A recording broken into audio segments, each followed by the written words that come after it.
And the budgies go absolutely nuts when they see heavy rain. Today will be filled with sudden showers. Thank goodness I don't need to water the garden, and finally, no more heat wave.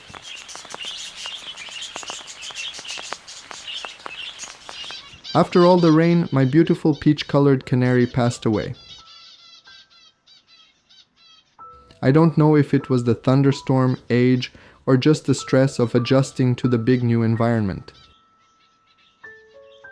Most likely, it was age. He was always weaker, not much of a flyer, spending most of his time in the lower parts of the aviary. That's why I placed perches near food and water, to make it easier for him. Still, it breaks my heart. Such a short time here. But he left a gentle mark.